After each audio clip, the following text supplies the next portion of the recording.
Live in Manchester, New Hampshire, the site of coming up pretty soon, first in the nation primary. Today, there were a group of candidates in town. Nikki Haley making the biggest splash, talking about China. And yesterday, of course, President Trump was here and made a very impassioned speech about what needs to be done to save our children.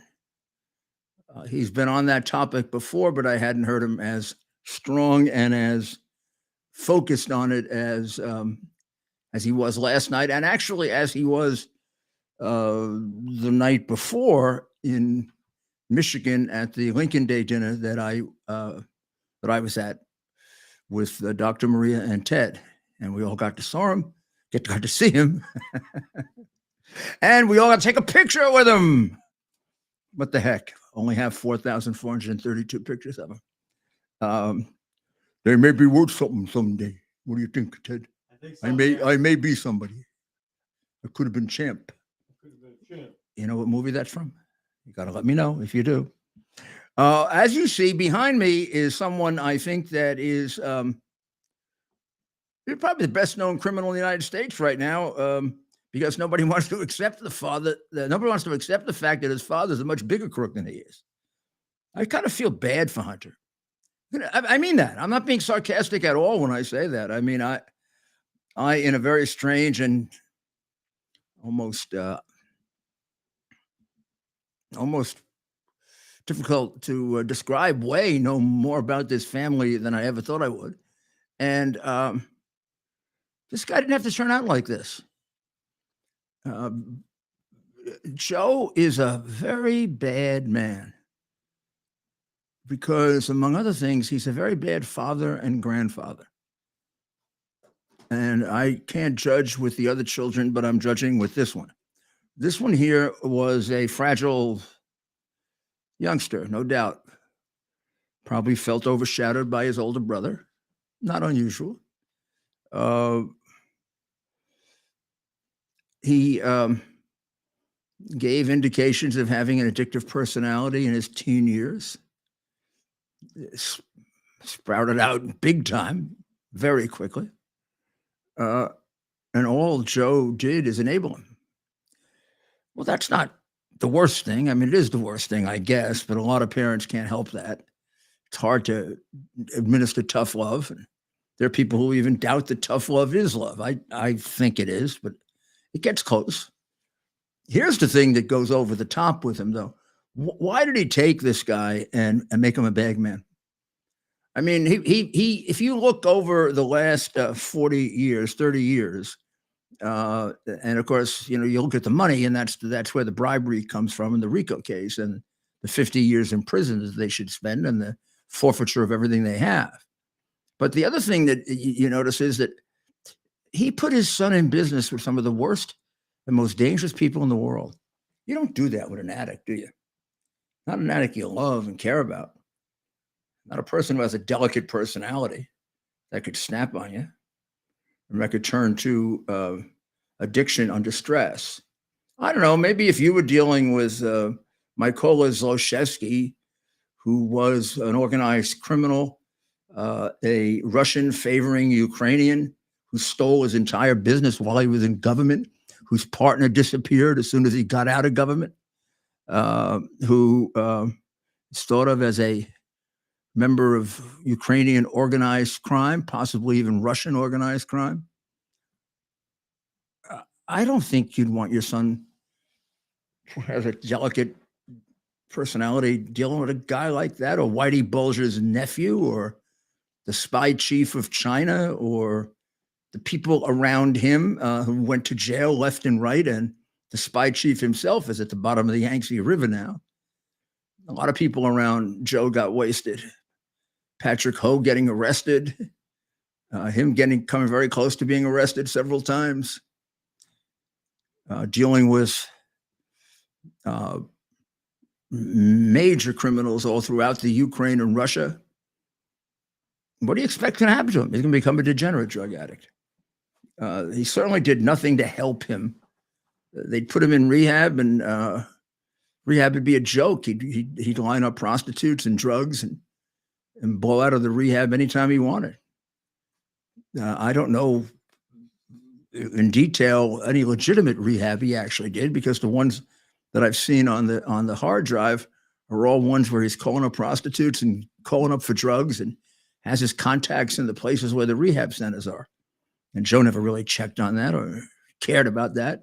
Just sent him off to rehab, come back and get money for me. When you get to the penultimate stage of this, and probably the single most critical text, you can see some of the anger and bitterness that Joe has, that Hunter has, when he says that the family hasn't respected me ever. Maybe they'll respect you, he says to his daughter. And even though I've paid for their expenses, all the expenses for 30 years, and had to give half my income to Pop. Now, that's a bitter man. Gets worse than that when, on another text, he says the only person who was decent to him was his Uncle James. And then, of course, if we need any other indication of Joe's deficiencies as a human being, his unwillingness to recognize his granddaughter probably is monstrous, and a pure indication that this is pathological narcissism that we're dealing with, as well as corruption and possibly perversion.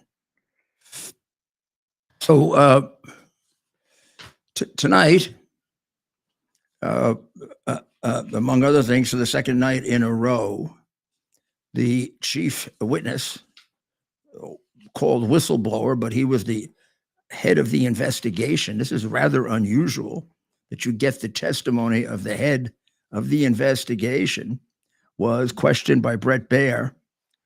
He was questioned yesterday, and essentially testified. This is Gary Shapley.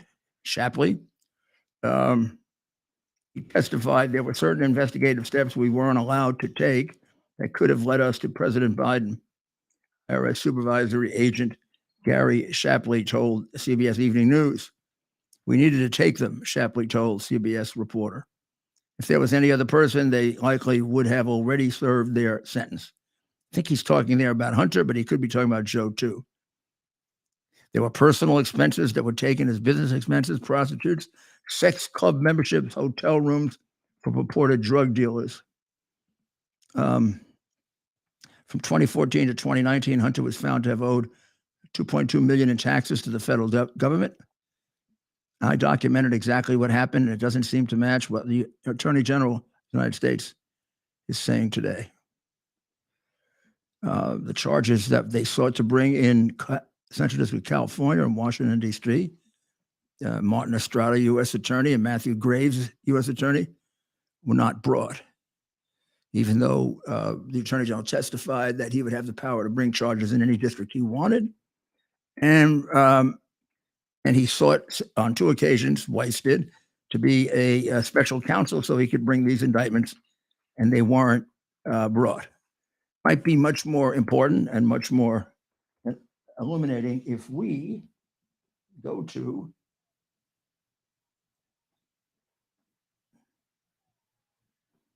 let's see if we can get that right away. Here we go.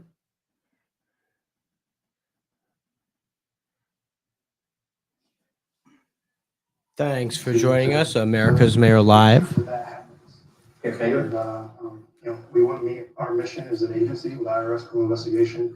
Would really lose the trust of the people of the United States if we didn't ensure that everyone's treated fairly. So for the people who say this is some planted Republican who's trying to affect the upcoming election or has some motivation, just simply the facts are the facts. And in my past, I've voted for both D's and R's, and politics are irrelevant when I'm conducting my job. So what is your job? So I supervise a group of 12 agents right now, and for everything that they do, from case development, case initiation, all the way through prosecution recommendation and enforcement actions, things like that. I've been doing that since 2018. I've been an agent for 14 years now. The second whistleblower is actually a case agent, not named, but you know who that is. Yes, I do. And this is done separately. Shall we try to fix the color? Yeah, I was in the October 7th meeting, and Maybe put that down for me. And that's when I decided to come forward. And better.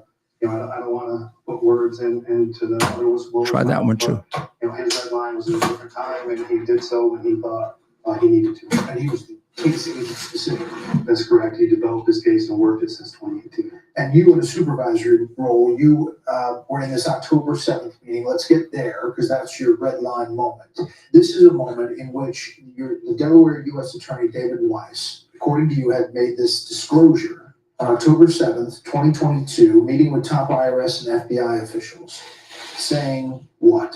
So I was there and I witnessed this personally. And he started with, he's not the deciding person on whether or not charges are filed or not. Not the deciding person on whether charges are filed with Hunter Biden. That's correct. Who was?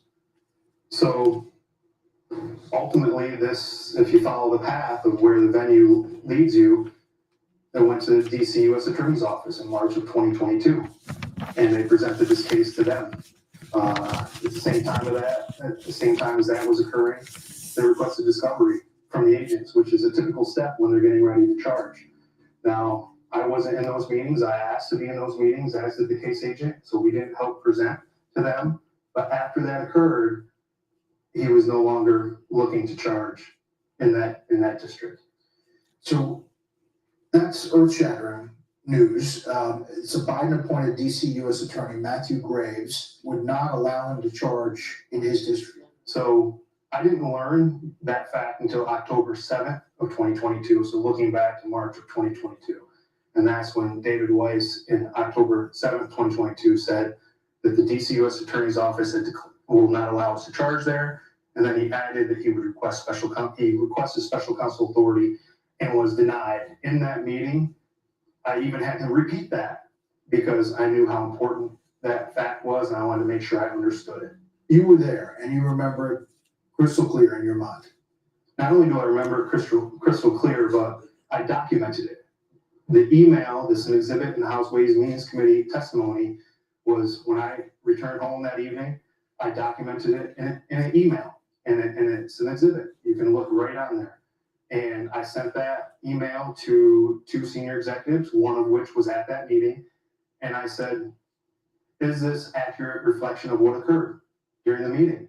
And the response was, you covered it all. So there are other things in that email to include that he needed to go to California, and he had gone to California to request a charge there.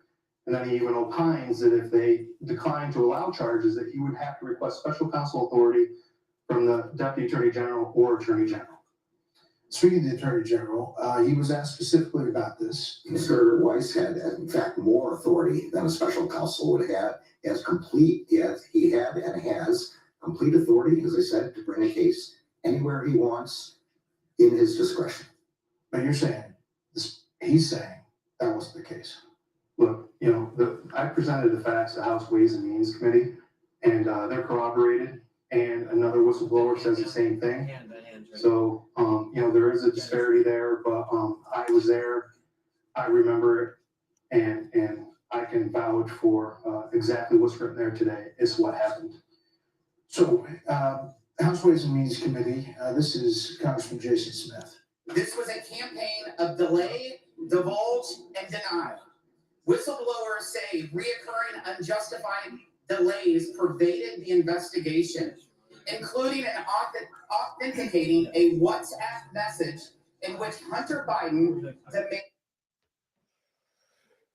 Well, I think we got the point. I wanted you to hear it from him. I mean, I could read it to you, or you could read it in the paper, but there's something to watching a man testify, and therefore you're taking your measure of the man.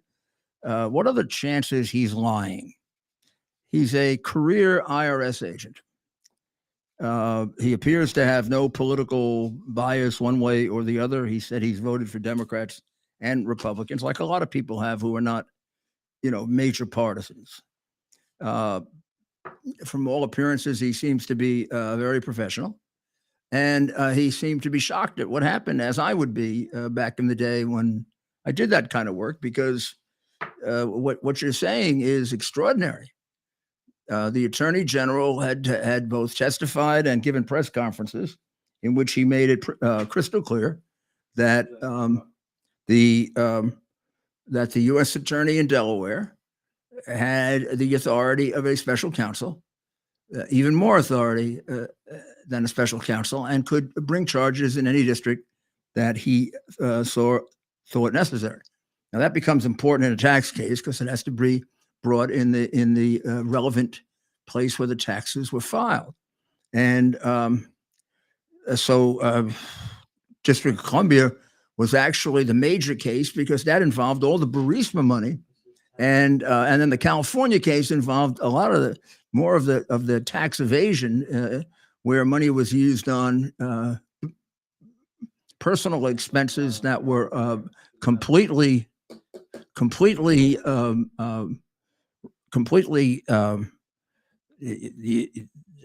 unjustified, prostitutes and booze and parties and things that uniformly are not supposed to be used for that sort of thing. But in any event, those charges weren't brought by the U.S. attorneys there. Don't know if Weiss appealed that to the deputy or to the AG, but certainly he didn't have the authority that the attorney general said he had. Now, this attorney general, I don't know a situation where he's told the truth. So when he said that back then, I thought he was lying. He looks kind of weaselly, and maybe because he lies so much, he has that kind of look of a liar. But I mean, these are massive lies to the American people. And how about all the times they were passing Weiss off as, oh, he was appointed by President Trump. He actually goes back. I mean, he was appointed by Obama. He was appointed by, I think he was appointed by Franklin Roosevelt. God, he was there forever. He's sort of a career U.S. attorney.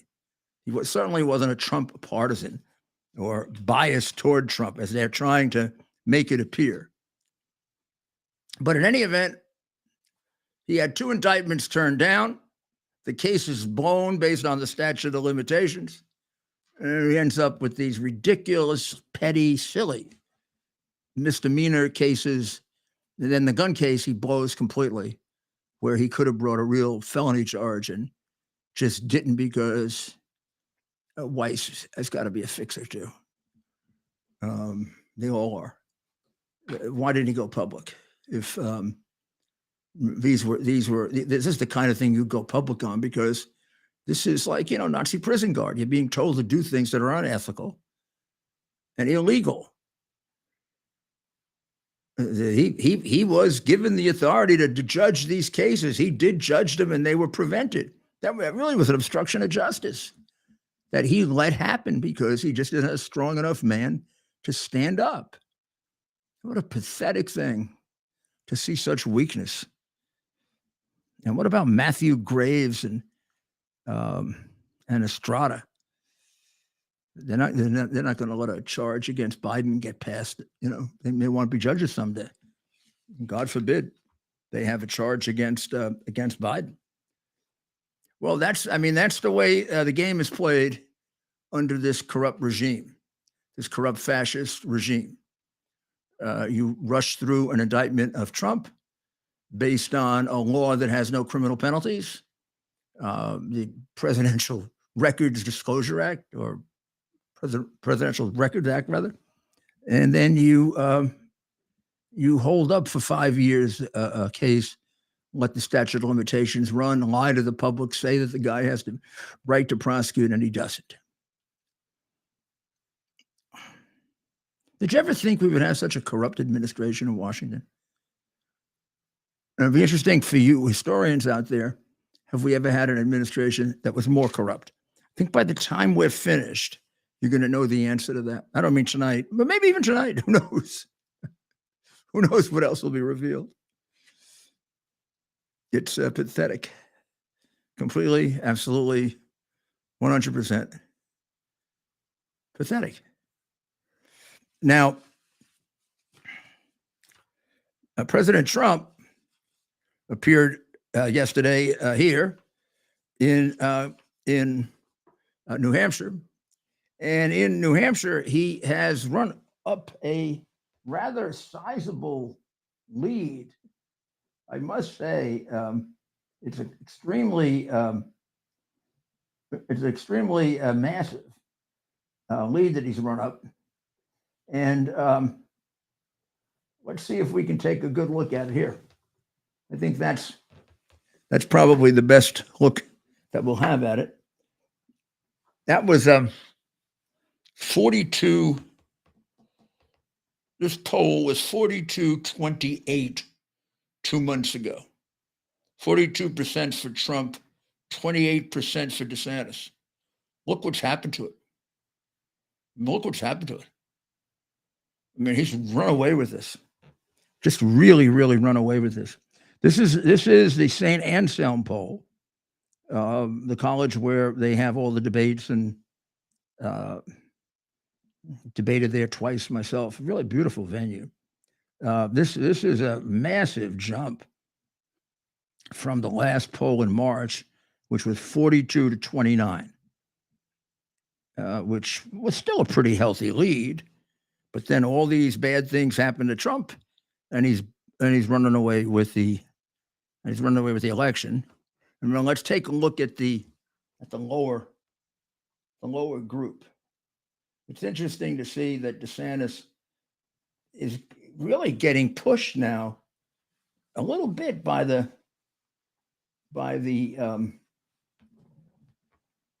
single digit people, right? Because except for Trump and DeSantis, everybody else is in single digits. Christie is threatening to get out of single digits at 9%. Don't forget, Christie ran here before, so he has the advantage of name recognition over Pence, Haley, Ramaswamy, and Scott. Pence did not run here, I don't recall, last time. I don't think he was in the race at the New Hampshire stage. I think he came in the race for a very short period of time and dropped out. So Christie maybe is getting the benefit of some name recognition. But it would be interesting to see if somebody can pass DeSantis. What do you think, Ted? Here, I'm talking now just about New Hampshire, and too bad Dr. Maria isn't with us. We'll ask her tomorrow night and have her do a little snooping around with her. Well, it's interesting, Mayor. Political experts. They're all PhDs. Are you surprised to see Christie at 9% here? am. Or is that just a product of the fact that he seems to be here every day and he's a Northeastern candidate? What's that play? How is he? Well, whatever taking it's 9%. whatever it's the result of, it's good for him. I mean, that he's entered the race with the biggest bump that we've seen so far. Now, that's not much of a bump. A bump is usually, I remember when Senator Thompson entered our race, he came in at 24%, 22%, went down quickly. John McCain said that the highest number he would have was the day he entered. Right? But I didn't know him as well as John did. But look at Haley. I mean, Haley's been in here, has been in this race for a long time. She's been here quite a bit. She was here over the last 2 days, I believe. Looked like she was trying to escape an interview today, right? When we were talking to her guy. Yeah. But that's a pretty sad showing to be down there. That's sort of think about getting out time. Yeah, I mean, Mayor, you got some of these people have been in it for quite some time. And I think Vivek's in a different lane because he came in here as kind of an unknown. Whereas Tim Scott, Nikki Haley for sure, even Mike Pence, these are people that the voters know. They're staying down there at 3%, 3 to 5. I mean, how long can you stay in it before it's like, look, people know you. It's not like you have any room to grow. Where are you going to grow? I mean, more people are entering the race, not less. Yeah, this is pretty much this is not really what you would consider completely 100% MAGA state. you'd consider this a little bit more of a, I wouldn't say establishment Republican state, but a little bit more of that. So Trump's doing well here. Sounds like he's going to do well everywhere in all the Republican venues. I mean, if he's doing well here, imagine what he's going to do in South Carolina. That's right, Mayor. And join the conversation. Comment below. Who are you supporting in 2024? Let us know. Are you, and just with a one word, put in the comments, who are you supporting in 2024 for president of the United States? The mayor Mr. will Rhode see your Island is response. in the house. Thomas Murphy. Hello, Thomas. I'm glad you're in the house. I see you're there. Replying. Oh, it just ran away on me. I'm looking at a couple. Who are you supporting for president? So McCarthy, did you see? Well, Mayor, take a look right here. Who are you supporting for president? See up there on the right. Oh, Jetty Monk is supporting me. Poor guy. Trump Flynn. There's an interesting ticket. Yeah, throw in a couple. Come on. Trump Flynn. Let us know. Who are you Let's see supporting number for twos, president? Number twos. Come on, Jeep girl. Tell us who you think. I've seen a lot of people. Lynette voting for Ferguson. President And I Trump. hope you don't mind. They don't mind my using their names, do they? I would like putting I it would on like there. one of them to be on the ticket. I think a Kennedy Trump ticket couldn't work because of Kennedy's other positions that are so contrary to the Republican Party. I heard that DeSantis was ahead of Trump in the swing states. I don't know where you heard that from. I don't think that's the case, man. I'll take a look for you, but I don't know of any state in which DeSantis is ahead of Trump. I don't think he's ahead of him in Florida. No, Trump is up in Florida. Yeah, if he's not ahead of him in Florida, where the hell is he going to be ahead of him? Though that's an interesting question. Maybe he's ahead of him in California. Maybe in Washington. He gets so much attention. Washington, D.C., among the Republicans in Washington. Yeah, among the three Republicans.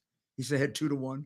He's got two of them, yeah. He's got a 2-1 lead. Yeah. 2-1. His former staff when he was in Congress. Two Right? of his former staffers and one of Trump's former staffers. Yeah, How many people left? That's right, Mayor. Cheap girl. Oh, I love your choice. Okay. This is something worth looking at regarding the extent in which they will go to brainwash the masses. Oh, a there lot of votes for Trump here, Mayor. Some votes for Giuliani on here. Trump JFK. There have been a couple of Trump JFK, Trump Lake. Of course, that's a hot ticket. Who would this audience support? If it's Ron DeSantis versus Robert Kennedy Jr., who would you support in that situation? 60% of the voters will vote for Trump, but what does it matter if they rig the results? Well, that's why we have to have a voter integrity effort, bar none, this time. A really, really good one that that gets the job done. So I was going to say that McCarthy is now flipping around a little, and he says that he expressed doubt about whether Trump would be the best candidate. Whoa! For the GOP. Whoa! Read, please, Mayor. Oh, here's the quote. Can he win that election? Yeah, he can, McCarthy told CNBC Squawk Box. The question is he the strongest to win the election? I don't know the answer. On there. We're getting a little backstabbing going on there. We got a little Ryan rubbed off on him. Were all those people that tried to stop him right? How did he say? So he said this during an interview With CNBC, Squawk Box. You know, that show that gets 14 people early in the morning. Question is he strongest? Is he the strongest to win the election? I don't know the answer. Well, I think he's going to find out the answer. That's right, Mayor. I mean, is he suggesting that there's another candidate in the Republican primary field? Doesn't that sentence say that? He doesn't tell you who it is, but he said, I'm not sure. If he's not sure he's the strongest, he must think that possibly there's somebody that's stronger. And how about the president's explanation of the tape that he played for for ABC News and for Semaphore, reporters for Semaphore and ABC News regarding the dispute as to whether it was him or General Milley who envisioned some kind of an attack on Iran. And during the conversation, he shuffles around some paper and he says, although Milley had accused him of it, see, Milley was the one who did it. The president now says that that paper was not classified material, that it was just paper on his desk and he was using it as an illustration, the way I sometimes do when I hold a piece of paper up and say, you know, it was a document. It was a document that said it wasn't, and it isn't exactly the document. And he said, I didn't have any classified documents in the office. So I couldn't possibly have held one up. It could be interesting. You know, what would really be interesting, and I would do right away on either side, prosecutor or defense lawyer, I would try to find the original of that so-called document. If he was using it as a bravado, I think he called it bravado, then there may be no such document with Milley's name on it. And if there's no such document with Milley's name on it, then there's no classified material he could have revealed. And there would be, I mean, if the president has a copy of it, there obviously would be one in the Defense Department. So subpoena the Defense Department for the document. If you got one and it's classified, then we got to look for the second one. But if there is no original document, or maybe that's the original document, but a copy in the Defense Department files, then the president's explanation sounds like it's corroborated. I mean, these are professional things that you do when you're a lawyer that I've not seen done by these crooked prosecutors. Well, what I just described to you, my youngest assistant U.S. attorney would have been trained to do. It's like when Comey tells you he couldn't corroborate the completely specious Steele dossier, and there's a trip to Poland by Cohen. Come on, how do you document a trip? You get the passport. Now, maybe you can't get the passport. Maybe I can't get the passport. But the head of the FBI just goes like this. Hello, passport. Go check right now. You got 2 minutes. Tell me if Cohen was in Prague on X date. When was Cohen in Prague? Never? Never? Am my guy is swearing that he was? Gee, even James Cardinal Comey might sit there and say, maybe this guy's a liar. Oh, well, let's try another one. It says here they visited the Consul General's office in Miami on X date. Hey, Mary, get me the Consul General in Miami. Tell them it's director of the FBI. I think they'll get on the phone. Boom, right away. 2 heart attacks, guy gets on the phone. This is the head of the FBI. On January 2nd, 2015, 16, 17, whatever, 2017, there was a visit to your office in order to get by these 3 people. Do you have a record of it? I'm sorry, this is Washington, D.C. Yes, but I was calling the Miami Consul General's office. Well, that's interesting, Mr. Director of the FBI, but there is no Consul General's office in Miami. Well, was there one there 3 years ago? There never has been one. Oh, boy, I really have a big liar on my hands now, don't I? Ooh. Maybe I shouldn't sign this, that this is true. Or maybe I'm a freaking liar, and I will. I'm gonna jam up that SOB because he's a bad man and he shouldn't be president. Because if Hillary is president, I'll be really important. Who knows what I'll be? I could be Attorney General. I could be on the Supreme Court.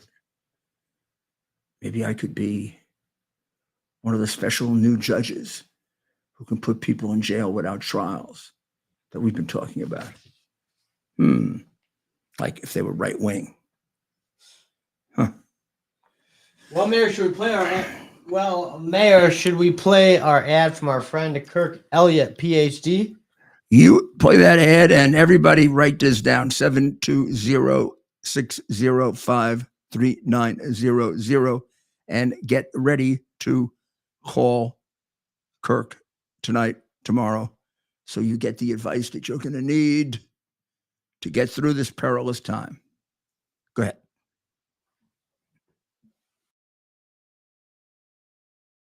Faith and family, freedom and finance are four things that we would do anything to protect. I trust the team at Kirk Elliott, PhD, Private Advisors, with providing the advice and sound strategies to take advantage of the inflationary pressures, the high interest rates, and the international challenges we face today. The Kirk Elliott team, with over 29 years of experience, shares our values and believes in people over profit. They can help you protect your finances from the big government policies that are out of our control. So what's in our control? The decision to act or not to act is within our control. I encourage you to act. Call Kirk Elliott, PhD, Private Advisors today. Start working with a team that will help you protect your retirement assets with gold and silver while sharing your desire to protect your faith, family, and freedom. Call them today, 720-605-3900. That's 720-605-3900, and tell them Rudy sent you. Or simply fill out a request for a free consultation at kirkelliottphd.com/Rudy. Welcome back to everyone. And right behind me, you see the lovely visage of a stone cold killer, Mr. Prigozhin. Mr. Prigozhin is the head of the Wagner Group. The Wagner Group is the group that turned on Moscow last week and headed there in what appeared to be some kind of a takeover of Moscow. Well, maybe yes, maybe no. I mean, 25,000, even of the quality of the Wagner Group, which is, very, very, very, very good, very vicious, very bloodthirsty soldiers. 25,000 doesn't seem to me to be the number that would allow you to take control of the Russian government, unless Prigozhin had indications that he was going to get wide and tremendous support from the Russian military, that the generals were going to defect and on Putin because they wanted him out. Obviously, that wasn't so.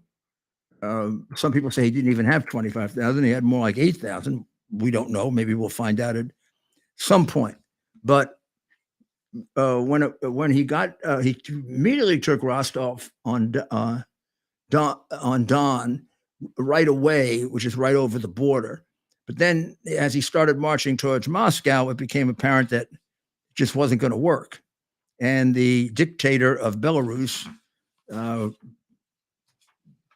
Putin's friend, Lukashenko, intervened and offered him a way out, which is call off the men, bring him to Belarus where they'll get some protection until Putin makes up his mind exactly what he wants to do. And Putin immediately pardoned the men if they were willing to put down their arms and either go home or join the Russian soldiers in their effort to take Ukraine. And as to the officers of the people in charge, including Mr. Prigozhin, he said there would be a criminal investigation. Prigozhin maintains that he wasn't attempting to take Putin down.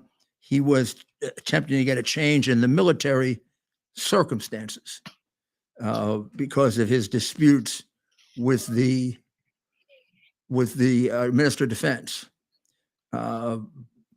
these are all hard to figure out as to what exactly is going on. Was Putin injured by this? Yes. Anytime there's a march against you, you're hurt. But it didn't succeed, which is a plus from Putin's point of view. It was contained with not much damage done. And it showed that there isn't a massive desire emanating and coming up from the streets to get rid of Putin. Otherwise, here was the opportunity. And I think there were some people that either thought or hoped that that was the case. And I don't have the kind of inside information inside of Russia to tell you if that's a pipe dream or a reality, or all I can tell you is when we now see what we just saw, we've got a pretty good indication that although Putin may be near the end, it may be the beginning of the end rather than coming toward the the end, rather than coming to the end itself.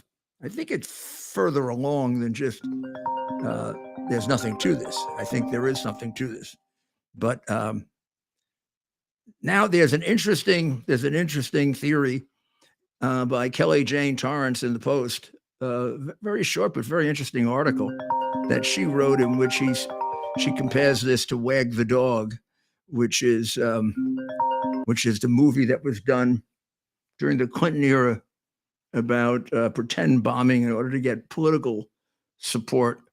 And the idea here is that Putin worked this out with his. I mean, they were friends at one time, but Yevgeny Prigozhin, to make this move on him. It did elicit numerous people saying that Putin would be better than Prigozhin, which is probably true, and therefore Putin got a boost out of it. He convinced at least a lot of practical, realpolitik people in Europe that maybe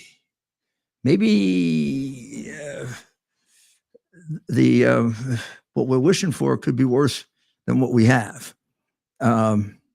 Now, I don't know if that's true. I don't know if it isn't. I think it is an interesting hypothesis, really, to make the point that we don't know what happened, and therefore it could be any number of things. So let's not get locked in. Let's keep our minds open so that we can come up with the right one. Let me just get this down here. Okay. Mayor, let's hit the phone lines. We have our friend, regular caller to the show, Elliot in Detroit, Michigan, and you can tell Elliot all about your trip this past weekend to Metro Detroit. We won't say I'm going to show people my 4th of July jacket. Right, I seen you. Yep. Oh wow, we see it. We see it, Mayor. But we're Elliot's in the. We're going to have this ready for the 4th. Elliot is on the phone. Elliot, I'll be with you in a minute. Give us 1 second, Elliot. I am cooling off here in this extremely hot room with all the lights on in what should be very cold New Hampshire. So thanks for joining us, everyone, on another exciting episode of America's Mayor Live. We like to call this the fastest hour on the internet. We'll show this off next week more. But look at that jacket. Look at the inside of that jacket. So we have Elliot. Nice. We have Elliot in Detroit. Elliot, just give us 1 more minute. I got you here. And the mayor is going to want to tell you all about his trip to, again, Metro Detroit, not Detroit. Unfortunately, we weren't able to get to the city. But Elliot, thanks for joining us. Yes, sir. No, I just had a question, Rudy, concerning what's going on with Anthony Blinken and Michael Carpenter in terms of the UPenn Biden Center, as they both were directors of it. Does the House have authority, since these guys are both in the Biden administration? Does the House have authority to pull them in front of Congress and ask them questions about who were they receiving donations from in terms of this Biden Center, and how much money were they being actually paid? Because there is a report that President Biden got a one-time gift from University of Pennsylvania for $900,000. Well, if he got paid that much, how much were the directors of this making, and where is this money coming from? Would they have to truthfully answer Congress these questions if they were subpoenaed? Yeah, I would think that given all of the legitimate questions about how much money and how many very valuable things the Red Chinese gave to Biden, both directly and indirectly. And given the fact that the Red Chinese were one of the biggest supporters of that particular foundation, they would definitely have to answer because it's a matter of national security, among other things. I mean, it's very, that whole Penn State or University of Pennsylvania situation is very stinky. It reeks of a Chinese infiltration of a university, which Red Chinese infiltration of a university, which they've done all over America. And of course, why not do it with a guy who's virtually one of your agents, Hunter and Joe Biden?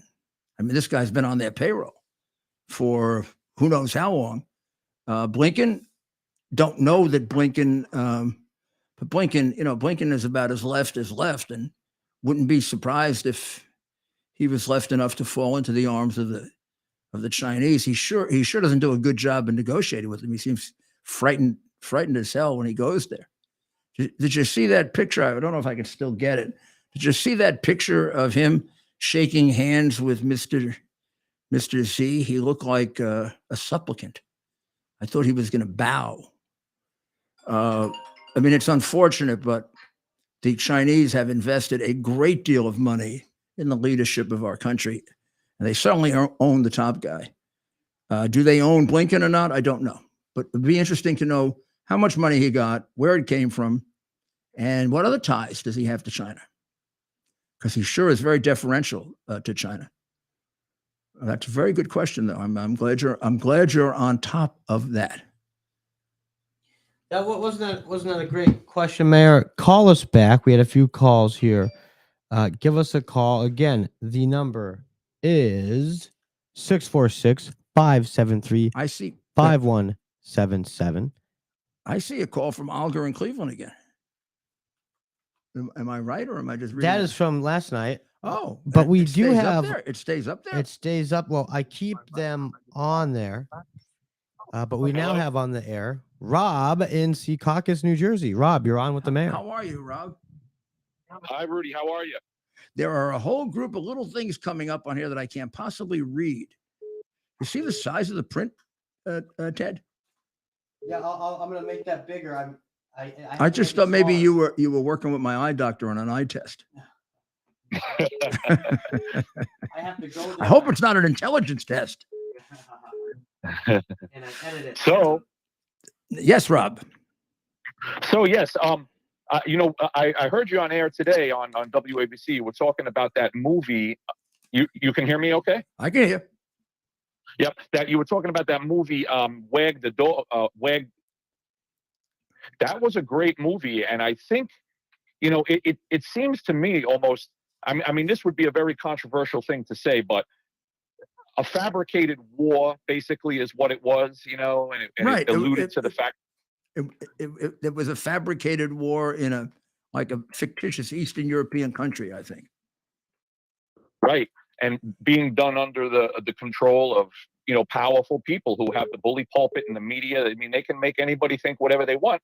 And to me, I wouldn't, it occurred to me almost immediately when the coronavirus thing hit. I know it's very tinfoil hattish to even mention something like this, but I think it was quite peculiar that happened the way it did. Immediately after a record number of impeachments and investigations. I mean, when they couldn't get them on all of that, they had to pull out the big guns. That's really what I think happened with that. So we're not going to subscribe to this because we don't want them to say we're conspiracy theorists. We're just going to talk about it, okay? So what you're as a hypothetical, a novel, what you're saying is it possible that was orchestrated because I can remember people at that time before the pandemic saying nobody can beat Trump. Things are too good. The economy is the best that it's been in, depend on who you were, but 30 years, 40 years, 50 years. With regard to minority citizens that Democrats depend on, they were doing better than they ever had done in history. Absolutely. Trump was fulfilling the promises that the Democrats had always broken. We had compared to now, a peaceful world, a really peaceful world. I don't even think we appreciated how peaceful it was. And on our way to some pretty remarkable, possible more permanent peace, like in the Middle East with the Abraham Accords. We had a Russia that sure as hell wasn't going to invade Ukraine. So they needed something of major proportion to throw it off, like a depression, like happened with Obama against McCain. Remember, in August, September of 2008, we had what they described as another Great Depression, which turns out to have been just a bad recession that was exaggerated mightily by the press in order to defeat McCain. Yes, but this was much worse, and this was the worst pandemic in the history of the world ever. It was worse than the Noah's flood. It was worse than the atomic. I mean, it was just awful, and of course, it was caused entirely by China. The only thing that makes me not want to give up the idea and write a novel about it is that China was involved. Who better to play a game with them than China? Yeah, and even the mitigation that followed was the worst thing that they could have done. Every measure that they took to sure. Let's not let them get hydroxychloroquine in the first 4 or 5 days that they have it, because that's when it actually cures it. Let's wait until they get into the hospital when it can't help and they drop dead. Yeah. Well, do you remember what the protocol was? The protocol was you went into the hospital and they would say, okay, we want you to go home and relax. I literally remember this. And they would, and when I heard it initially, I was like, are they kidding me? They would tell people, go home, relax, take some Tylenol or something. And if it gets worse, they want you to come back. Sometime when you and I together with Dr. Maria, we'll tell you what we went through during that period, because she was running a hospital then and she knew it was coming and she was ready for it. And when she started listening to the protocols, I mean, she just didn't follow any of them. By the way, I'm so interested. She lost no one. She lost no one in our hospital. Excellent job, Dr. Maria. Now she could have. I mean, she could have just, doing the right thing. You're still going to lose people. But I mean, like Dr. Zelensky, who they tortured to death, basically. Now, how about him? Oh, yeah. 4,000 people. I think he lost 4 people or 3 people. Wow. Right. And they were like 905 years old. Right. Yeah, there were renowned epidemiologists coming out, and they were just dumbfounded by what was happening. Look, and then all of a sudden, people at the top of the profession came out against what they were doing and were destroyed. And their videos were taken down immediately. And the public was not. I remember reading a headline in the Washington Post when I was going somewhere at some point, and I said, this headline is going to kill people. People are going to die as a result of this. Whoever this idiot is that wrote this has just committed murder, because it was a totally misleading one on hydroxychloroquine. And hydroxychloroquine had just saved the life of one of my friends who has a very compromised lung and had to get that hydroxychloroquine like within the first day or two. And his doctor wouldn't give it to him because Andrew Cuomo said you couldn't get hydroxychloroquine until you were in the hospital. Now, how the hell would how would Dr. Cuomo know when you should get hydroxychloroquine? Yeah, and let's not lose sight of what this whole thing was about, after all, which is stopping Trump. And it's really not stopping Trump, which Donald Trump is very right when he often says, this is not about stopping me. This is about stopping you, the people. And I just happen to be standing in the way. He's 100% right, in my opinion, about that. You know what gets me, since we're just talking? Yes, so just talking. Whether they orchestrated it or whether they engineered it or not, which is a big jump, they certainly orchestrated it to advantage themselves and to hurt Trump. Then Yes. that didn't work really, so they had to suppress the hard drive, which is probably one of the biggest cover-ups in American history.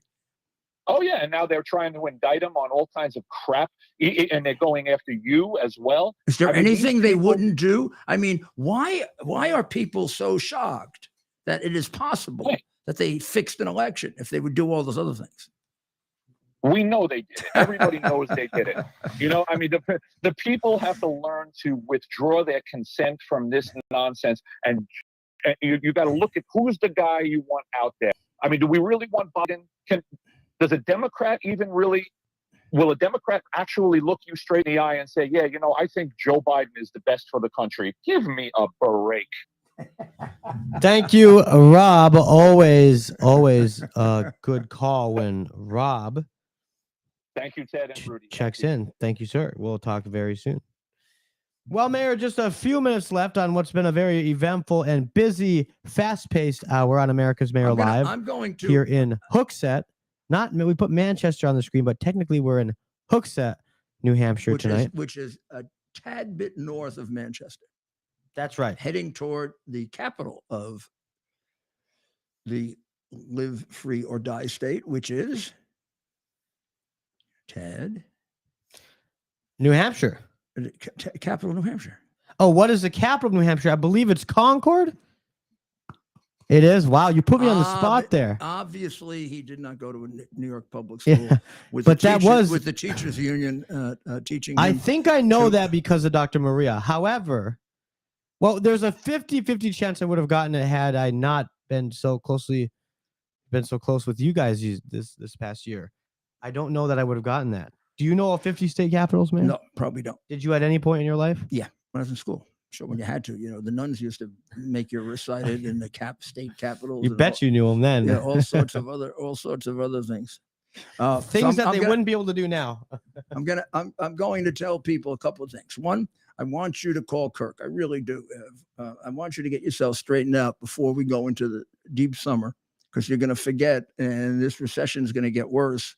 And if you're down 17%, you're going to be down 22 when you come out of the summer. So hedge a little or a lot, depending on the analysis you come to. This is like real American stuff. They're not going to decide for you. It's your money, not theirs. I mean, the government decides for you. They don't. They're going to give you information. You're going to decide, like a free individual. And I would advise doing a little hedging. And Kirk is a good guy to do it with. His group is really, really laser focused on what's going on right now in the economy. And I put him on every week to show you how he's up on what the heck is going on, which is what you need in an advisor. The other thing I'm going to ask you to do, now that it's the 4th of July and we're taking care of all our patriots, is go to mypillows.com/Rudy. And what do you need? Sheets, pillowcases, a robe. How about some slippers? You need some slippers? Great slippers. And now this is my own, just two of my own recommendations. You should get Imprimis every month from Hillsdale College. I'm going to show you how to do that probably in the next day or two. But you also should get the Epoch or the Epic Times, whichever you prefer. I'm not allowed to show this because the last time I showed it, I showed my home address, and everybody says I shouldn't show my home address, although you're invited over. What the heck? We have a lot of people over, right, Ted? We do. Of course, if you came now, I'm not there, but a lot of times I'm not. We do travel a lot. We don't want to give that away, but there's a. I'm gonna see if I can take this off. Doorman you'll have to get through. Oh, we Don't got even think about coming by. we got nice guys now. Oh, great guys. Here goes. Oh, I don't want to rip it. I did. Okay. Well, this is the Epic Times, and I'll just tell you the articles on the front page, and you'll see why you're going to like it. Supreme Court limits state authority in federal elections. I have an interesting. I want to read this opinion because they're who's intruding on us? I don't know, some sort of notification from the phone. I'm not sure which platform. Well, we have to. Might be an email. This is our. You've problem. got mail. We don't know how to do not disturb correctly. So they have Supreme Court limits state authority in federal elections. Now it's a little deceptive because it's congressional elections, and I don't know if the court notices, because they will notice when they do have to argue it, that the power of Congress is that Congress is mentioned in Article 1 with regard to congressional investigations, but it is not mentioned in Article 2 with regard to presidential elections, which is left in the sole discretion of the state legislatures. And what difference does that make? Not decided on in this case and not part of this case. But so read this article. This is going to be an interesting test at some point. Trump still dominates GOP rivals even after indictment. Polling indicates huge lead, while Biden is embroiled in troubles of his own over alleged foreign influence peddling. How about just straight out and out crooked damn bribery?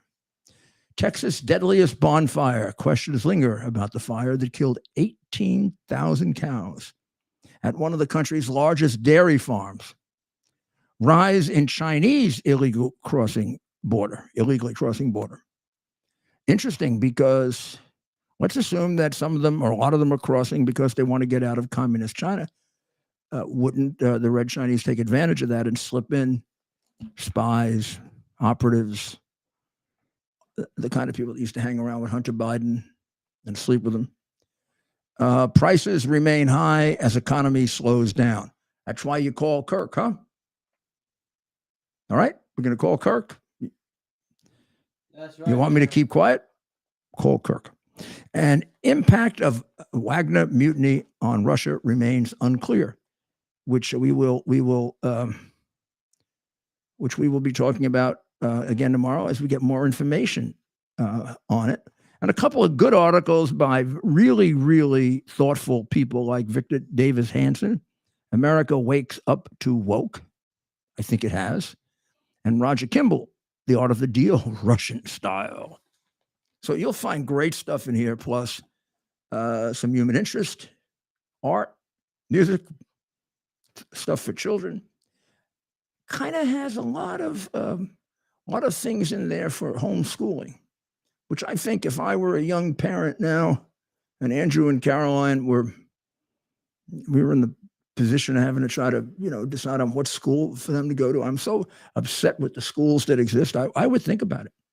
I'd even think about maybe teaming up with some of my friends, other couples, and seeing if you could put together a little school of your own. And, I had a friend who was my closest friend was a lawyer and accountant and terrific with math. And I was terrific in history. And we could all take over different subjects. So we will be back tomorrow from New Hampshire. We will surprise you as to the location and see if we can get, since we got here late today, we weren't able to pick up lots of information. We'll have plenty of it for you tomorrow. See how real that poll is, to test it against what's on the ground, which Maria will be with us. So she's really good at that. And talking to her friends, I mean, that's all they talk about here. It's politics. I told you, everybody here has a PhD in politics. The one you get at St. Anselm's isn't as good as the one you get on the streets. It's like everybody in Brooklyn was a baseball PhD when the Dodgers were there. So we'll be with you tomorrow night. We'll get more information about, I just have a feeling more and more of this Biden criminality is going to roll out. I know there's plenty more to come, and there's going to be a little more lucidity on what's happening in Russia. And let's see how the political campaign moves along. But let's remain together, because we cannot forget that we no longer have to stop our country from becoming socialist. We got to take it back, because they've made it that way already. Tomorrow we'll spend a little time on what they've done to our schools, because that's one of the places where we have to do a lot of work. Well, we'll see you tomorrow night. God bless America.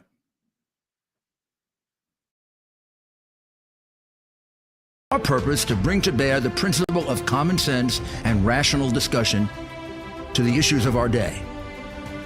America was created at a time of great turmoil, tremendous disagreements, anger, hatred.